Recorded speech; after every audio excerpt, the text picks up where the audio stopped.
2 years ago, I tell you we stood here, but I believe we didn't. I believe we were up in room 125 when we announced what our session agenda was likely to encumber in the 2013 year. And one of the things that we led with, and I think it was Senate File 2, maybe Senate File 3, was the state was going to pay for all-day kindergarten for every kid in the state.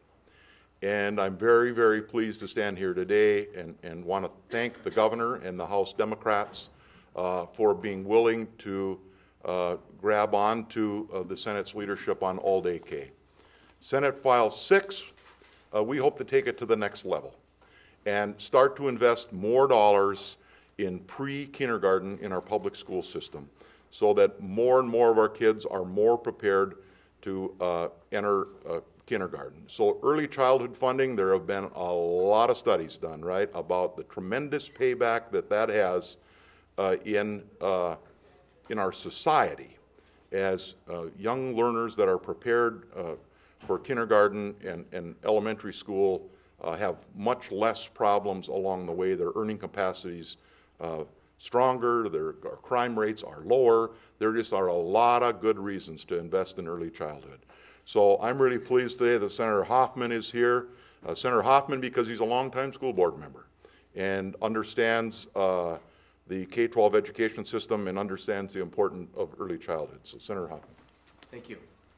Thank you, Senator Bach, and welcome. I was first intrigued by the notion of school readiness years ago when I heard Dr. Barnhart talk about the Preschool project that was done and the preschool project that was done in North Carolina.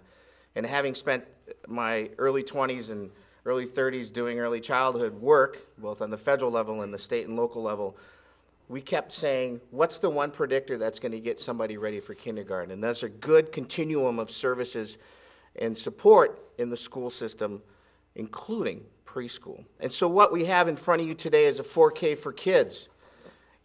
And in my 8 years on the Anoka-Hennepin School Board, we initiated a preschool readiness, school readiness program, and it showed that the benchmarks that were established for kindergarten actually were moved. You saw that children that were part of the preschool experience, and it wasn't free. Parents, there was a payment as well. There's co-pays, there's a whole funneling of different ways that it's paid for. But what happened is that 90% of the children that were from that preschool experience, not only were they ready for kindergarten, but they moved to kindergarten benchmark. And so what you started to see was school districts put in a pre-K through 12th grade curriculum continuum. And you hear the conversation about pre-K through 3rd grade. And so this makes sense. One thing about what's enriched about Minnesota is we've always had choices. This gives us a choice. But this is a choice built on the infrastructure that we know works in the state of Minnesota, an infrastructure of school readiness, an infrastructure of early childhood education within our public school system. I'm excited to bring this forward, and I'm excited to work with folks to make sure that this, at the end of the day, is a really good piece of work. So thank you very much for being here. And Katie Sieben, Senator Sieben, would like to say some things about it as well.